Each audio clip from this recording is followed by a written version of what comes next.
Haribol, bienvenue à tous et à toutes. Radha Kripa Rouen, on va continuer la lecture du Srimad Bhagavatam. On est toujours au troisième chant, 5e chapitre, verset 5. C'est quelle mélodie déjà pour le...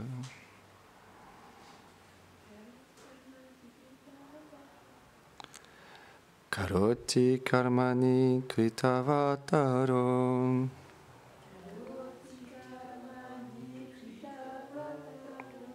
Yani atma tantro bhagavam chadicham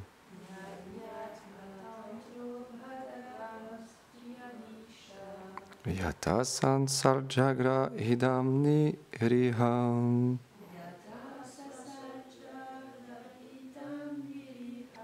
Samstapya vritim jagato vidate.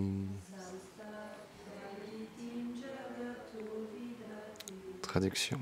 Décris-moi comment Krishna, qui est le Seigneur des trois Purusha et qui est sans désir, accomplit ses divertissements en ce monde et comment, après avoir détruit l'univers en tant que Mahavishnu, le Seigneur des trois modes, il le crée et le maintient de nouveau. Commentaire. Les versets jusqu'au 9 sont en rapport avec le désir de Vidura que Maitreya explique certaines vérités philosophiques concernant le Seigneur. Le mot Triyadicha signifie Krishna qui est le Seigneur des trois Purusha avatars. Pour la création matérielle, le Seigneur se manifeste d'abord en tant que Mahavishnu.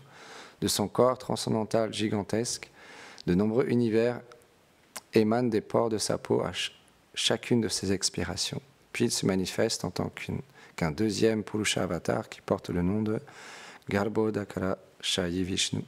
Celui-ci entre dans chaque univers. De son nombril pousse une fleur de lotus dont la tige contient les 14 systèmes planétaires et de ce lotus apparaît Brahma, le premier être manifesté. Enfin, le Seigneur se manifeste en tant que le troisième Purusha avatar Kshirodakashayi Vishnu, l'âme suprême présente dans le cœur de chaque être. Dans ces trois formes, le Seigneur crée, maintient et détruit les univers matériels. La destruction totale des univers a lieu lorsque Mahavishnu inspire. Puis lorsqu'il expire de nouveau, tous les univers et les êtres vivants sont de nouveau manifestés et maintenus par le Seigneur. Ceci dans un cycle sans fin.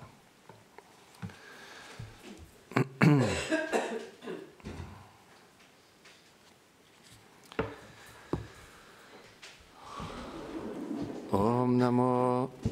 J'avais oublié de faire Om Namo Bhagavate.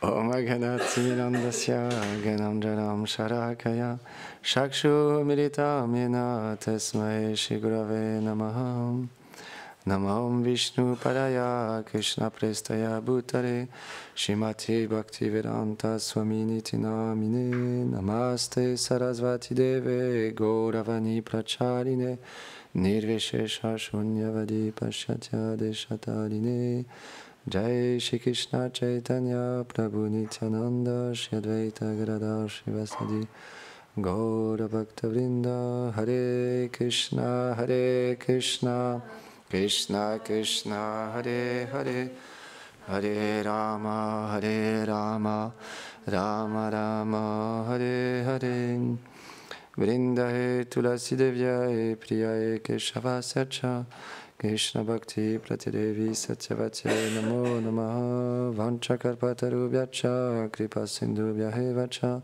Patitanam Pavanebhyo Vaishnavebhyo Namo Namaha. Avant de commencer à parler, j'implore les bénédictions, mon maître spirituel ainsi qu'à Srila Prabhupada, toute une puissance spirituelle, tous les dévotes et les dévots ici assemblés pour glorifier le Seigneur suprême.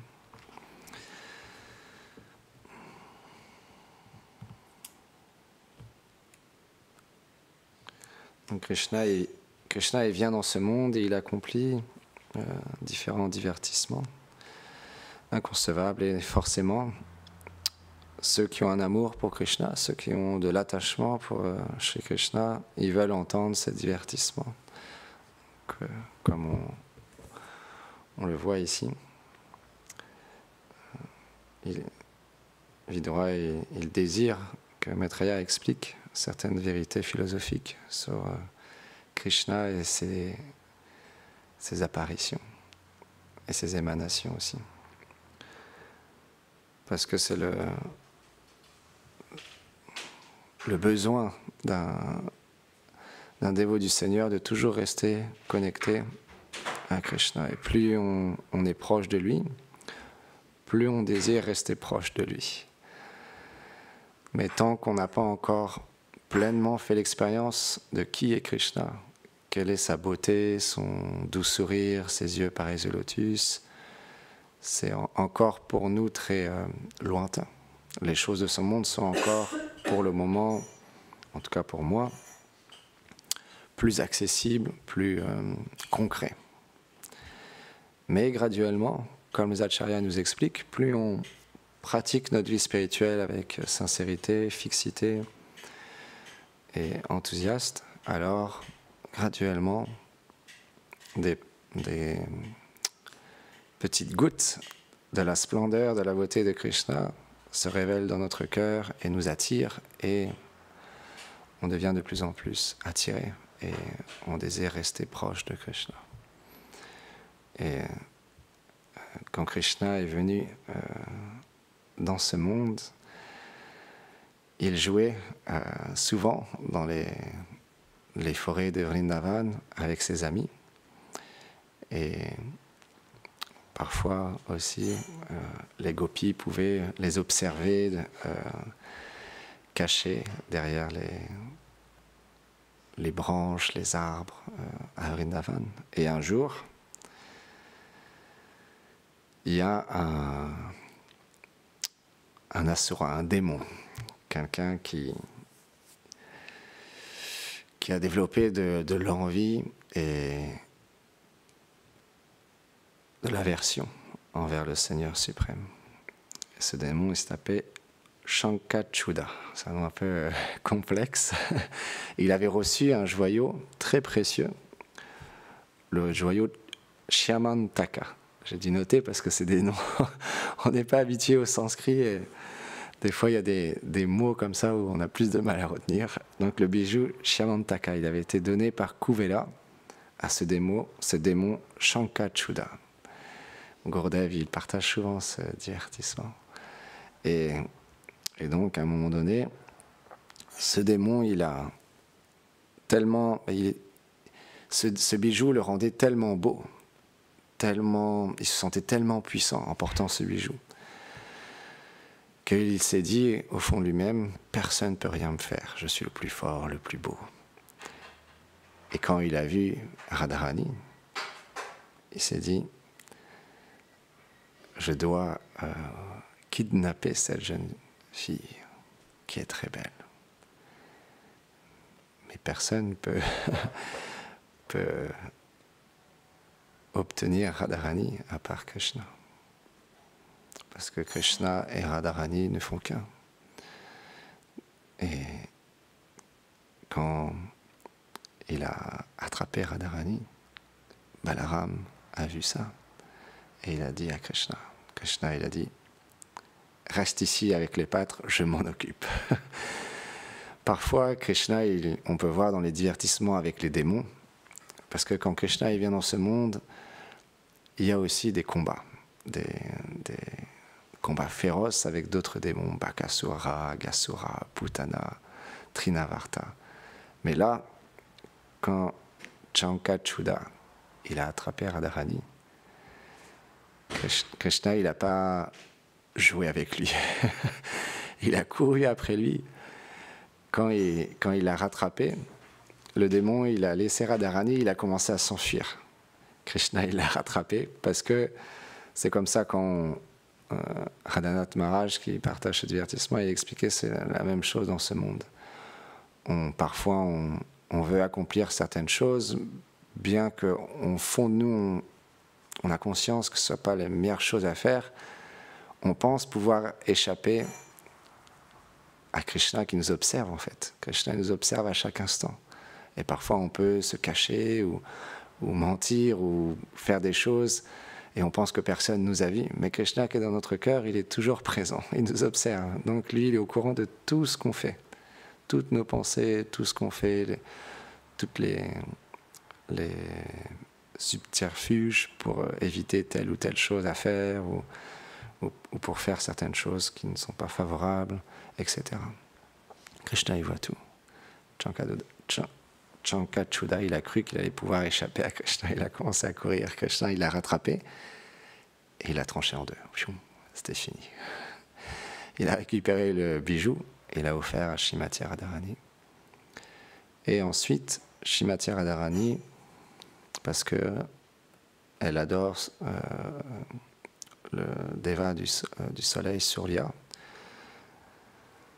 elle lui a donné ce joyau très précieux. Et Surya, il était très satisfait de l'adoration de Satyajit. Et Satyajit, il faisait partie de la dynastie des Yadu. Il était à Dvarka.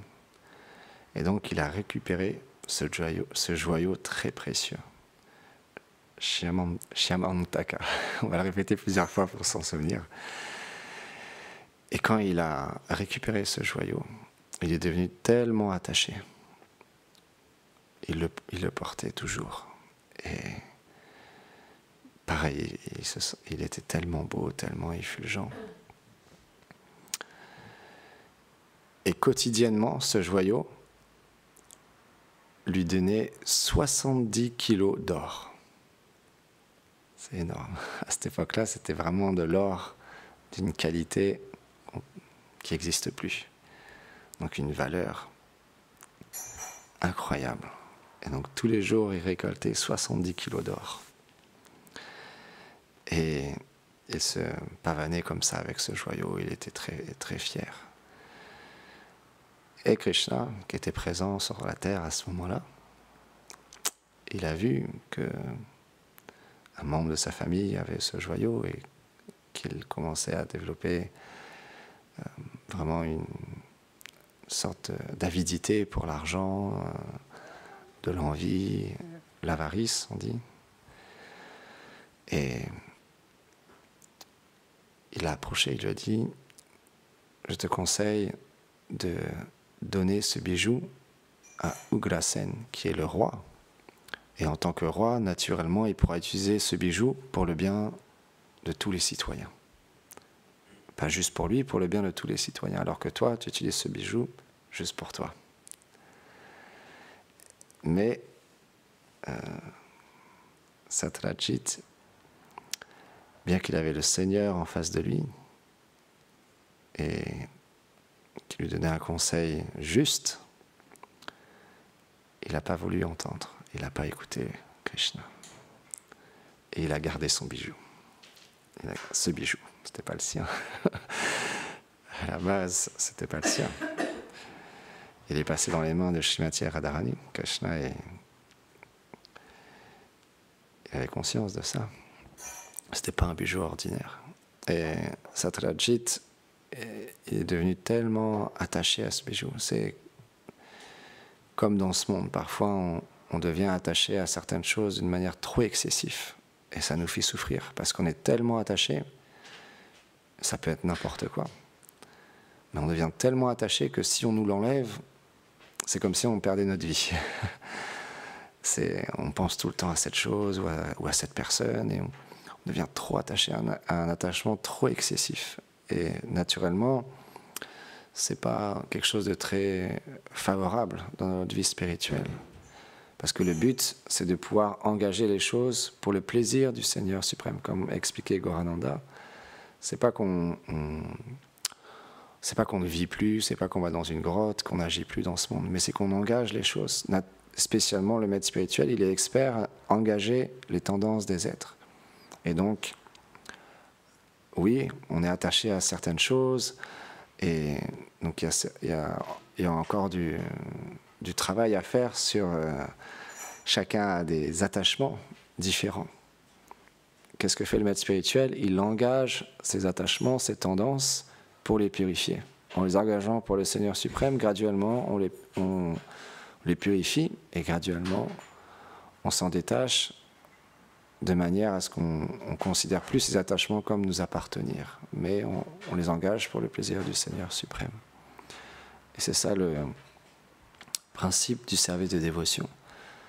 Et Krishna, il voulait apprendre à Satyajit d'engager son argent, non pas que pour lui, mais pour le bien de l'humanité. Mais comme il n'était pas qualifié, il fallait qu'il donne ce bijou à Ugrasen.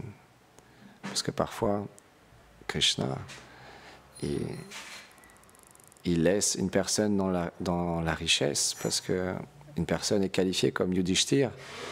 Il avait tellement de qualités qu'il pouvait lui demander au Seigneur suprême, il lui disait « Oh Krishna, donne-moi plus de richesse, donne-moi plus de royaume. » Krishna lui dit « Mais pourquoi tu veux plus de richesse? Pourquoi tu veux plus de royaume ?» Parce que Yudhishthir il lui a répondu « Parce que en me voyant, les personnes de ce monde auront la foi que si on adore Krishna, on peut devenir extrêmement riche comme moi. » C'était son désir. Donc c'était un désir pur. Il ne voulait pas avoir plus d'argent, plus de richesse, plus de royaume pour lui. Il voulait juste engager ces choses-là pour donner la foi aux êtres dans son objet d'amour, Krishna. Ça, c'est la perfection. Et donc, par exemple, on donne aussi cet exemple, c'est comme en Inde, il y a des singes, ils sont très espiègles. Si on se balade dans les rues de Vrindavan avec un sac avec des fruits ou des sucreries, on peut être sûr que si on ne fait pas attention, il y a un singe qui va venir dans notre dos, sur le côté, à droite, à gauche, devant, n'importe où, mais il va venir, il va nous le prendre. Il faut vraiment le mettre dans un sac, le tenir bien ou avoir un bâton pour pas qu'un singe nous attaque. Et il y a des personnes, ils sont experts pour attraper des singes. Ce qu'ils font, c'est qu'ils prennent un pot en terre et ils prennent une sucrerie, ils mettent dans le fond de ce pot cette sucrerie. Et le singe, il observe tout ça de son arbre, il voit ça, l'homme, il part un peu plus loin. Le singe, il descend de son arbre, il met la main dans le pot, il attrape la sucrerie, mais il est tellement attaché à la sucrerie, qu'il ne peut plus enlever sa main du pot. Parce qu'il ne veut pas lâcher, parce qu'il a vu que l'homme, il a mis un dessert dedans. Et donc il veut l'obtenir. Mais il veut tellement l'obtenir que ça cause sa perte. Parce que après, il revient, l'homme, et il attrape le singe. Parce qu'il était trop avide, trop attaché. Alors qu'il avait juste à lâcher la sucrerie pour enlever sa main du pot. Donc c'est la même chose. Satyajit était devenu tellement attaché à ce bijou. Il voulait quand même le partager à une personne, son frère. Et donc un jour, il a partagé ce bijou à son frère. Son frère, lui aussi, très fier, il a commencé à marcher à avancer avec son cheval dans les rues. Et il a commencé même à aller un peu plus loin du royaume, dans la forêt, avec le bijou. Mais c'était un bijou qui était tellement précieux. Il y a des personnes qui naturellement, ils voulaient aussi avoir ce bijou. Et il y a un lion qui a commencé à courir après au frère de Satyajit. Et il a couru tellement vite, il l'a attrapé. Il a tué le frère de Satyajit. Il a récupéré le bijou. Mais il n'est jamais revenu, le frère, parce qu'il était mort. Mais personne n'était au courant. Et au bout de une journée, 2 jours, Satyajit, il a commencé à s'inquiéter, à dire « Mais où est passé mon frère? Pourquoi il ne revient pas ?» Et en fait, il s'est rappelé des paroles de Krishna. Il a dit « Ah, ok, c'est Krishna qui a dû tuer mon frère pour récupérer le bijou qu'il voulait récupérer. » Et il a commencé à répandre cette rumeur partout. Et vous savez comment ça se répand, les rumeurs, ça se répand très vite. Donc c'est même arrivé aux oreilles de Krishna. Donc Krishna, il est allé dans la forêt pour retrouver le frère de Satyajit et le bijou Shyamantaka, et pour le ramener, pour faire taire la rumeur. Quand il a vu son frère, le frère de Satyajit mort, un peu plus loin, il a vu un lion qui était mort aussi. Ça l'a amené à une cave en anglais, c'est une grotte, je pense, une grotte. Et Krishna a dit à son armée, attendez-moi ici, je vais y aller seul. Il est allé dans cette grotte. Et là, il y avait un petit enfant qui était en train de jouer avec le bijou Shyamantaka. Juste y jouer avec. Il a trouvé ça étonnant, il a fait venir l'enfant, il lui a demandé de lui rendre le bijou. Au même moment, il a entendu un grand cri. Et c'était alors le nom Jambavan, le père de l'enfant. Et en fait, c'est lui qui avait vu la scène, le lion récupérer le bijou, et donc lui-même a tué le lion pour récupérer le bijou, et il l'a donné à son fils comme un cadeau, comme un jouet. Et donc son fils, il faisait juste simplement que jouer avec le bijou. Mais Krishna, il voulait récupérer le bijou. Et Jambavan, il est rentré vraiment dans une grande colère. C'était un kshatriya, un guerrier. Donc il y a une grosse bataille entre Krishna et Jambavan. Les flèches faisaient comme des tonnerres. Ils étaient tellement puissants tous les deux. Je ne sais plus combien de jours ça a duré, mais ça a duré longtemps. C'était vraiment une très grosse bataille. Mais Jambavan, il ne pouvait rien faire contre Krishna. À un moment donné, il a commencé à se fatiguer. Et petit à petit, il a réalisé, mais qui est cette personne en face de moi? Et en fait, graduellement, il a reconnu en fait que c'était Krishna. Lui, il adorait le Seigneur Ramachandra en fait, mais que c'était non différent du Seigneur, qu'il était non différent du Seigneur Ramachandra. Et donc, quand il a réalisé que c'était le Seigneur suprême qui était en face de lui, tout de suite, il a arrêté le combat. Il est allé voir son fils, il a récupéré les bijoux et il a donné à Krishna. Et il était tellement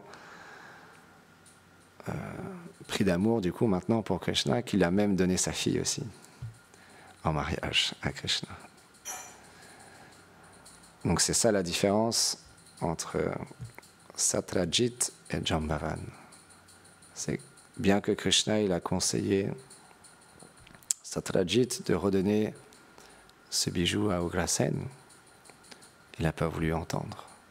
Mais Jambavan, lui, dès qu'il a réalisé que c'était Krishna, que c'était le Seigneur suprême qui était en face de lui en train de se battre, alors tout de suite, il lui a rendu le bijou.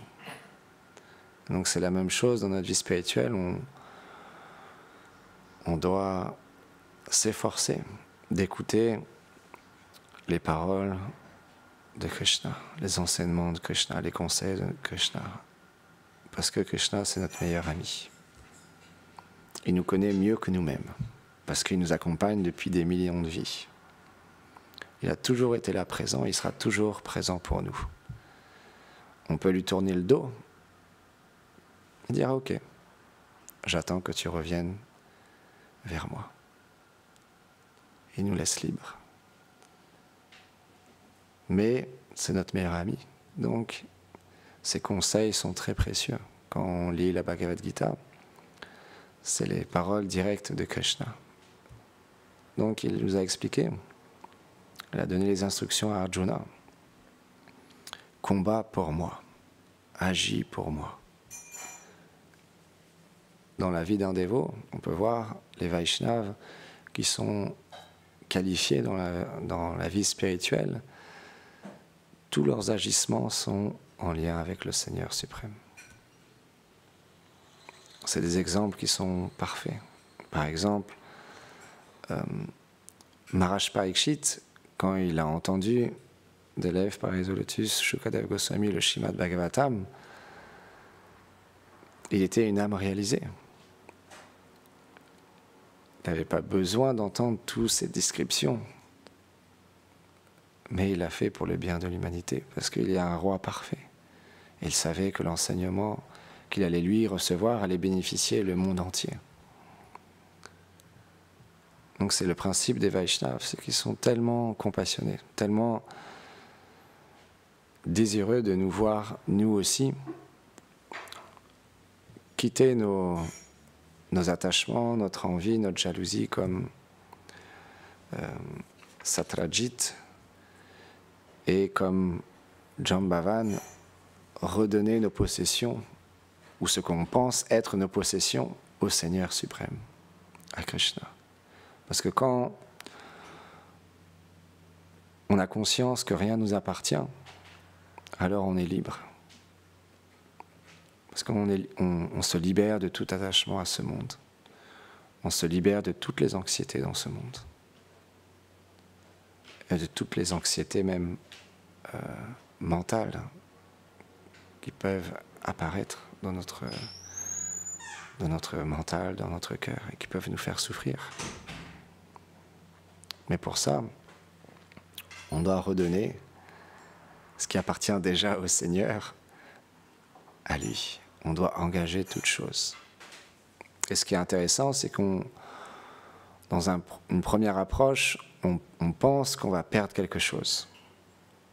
On pense qu'on va être moins heureux, ou oui, mais du coup, qu'est-ce qui va me rester à moi? Qu'est-ce qui va me rester? Si je donne tout, qu'est-ce qui va me rester? Mais au final, quand on engage ces choses-là pour le Seigneur suprême, on se libère de tout notre karma. Et on développe de la sukriti spirituelle. Parce que chaque chose engagée pour le Seigneur suprême devient purifiée. Et nous-mêmes, on crée un compte en banque spirituel éternel où chaque action qu'on fait pour le plaisir du Seigneur suprême, c'est placé dans ce compte en banque, et ça pour l'éternité. Donc au final, on pense perdre quelque chose, mais en fait, on gagne tout. Simplement, on n'en a peut-être pas encore conscience.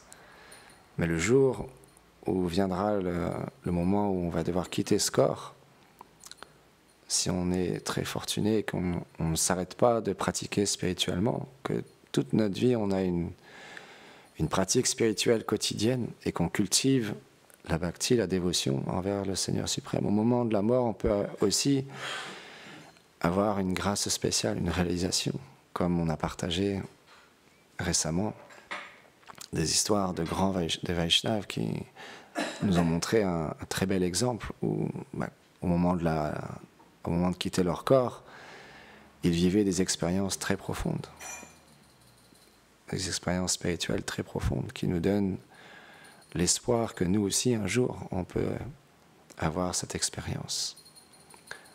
Et dans ce moment-là, on réalisera que tout ce qu'on a fait dans notre vie, ça nous a amené à ce moment-là précis, où on se réalise spirituellement. On réalise qui on est véritablement. Parce que le corps, bien qu'on y est très attaché, on va devoir le laisser. On ne pourra pas l'emmener avec nous. Quand la mort viendra, on ne pourra pas prendre le corps avec nous. L'âme, elle prendra un nouveau corps. Donc, qui on est en tant que l'âme spirituelle, c'est ça qu'on doit découvrir. C'est ça la vraie question qu'on doit se poser. Quelle est ma relation éternelle avec Radha et Krishna? Et comment je peux atteindre cette perfection? Et après, si on place ce but dans notre vie, tout le reste suivra. C'est juste une question de temps. Krishna enverra son pur dévot pour nous aider. Le pur dévot nous ramènera à Krishna.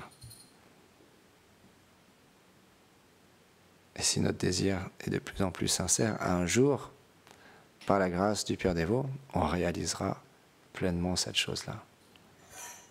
Et même si on ne l'a peut-être pas réalisé dans cette vie, ça sera pour une prochaine vie, ou par la grâce du maître spirituel, on pourra atteindre cette perfection sans même avoir encore réalisé pleinement cette perfection. Parce que les Vaishnavas, ils sont Patitapavan, ils sont venus pour sauver les âmes déchues. Donc si on est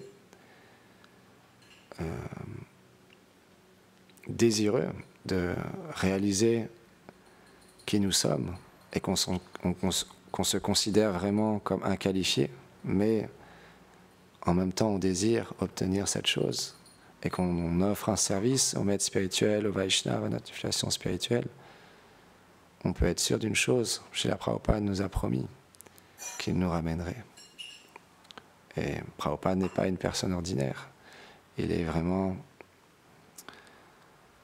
le Vaishnav qui nous a permis d'être là aujourd'hui, qui a donné au monde entier accès au chant du Mahamantra. Donc on prend refuge en Srila Prabhupada.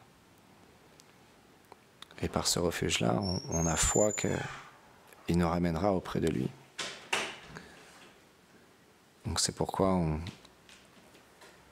on prie les Vaishnavas, on remercie Srila Prabhupada de nous aider dans notre vie spirituelle.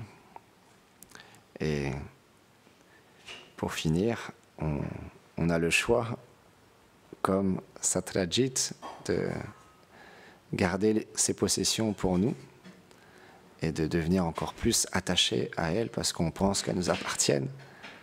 Ou comme Jambavan, on réalise, en fait, non, tout ça, ça appartient à toi. Je te redonne tout. Je veux juste tout engager pour ton plaisir. Donc ça, c'est notre choix. Go Premanande Haribo.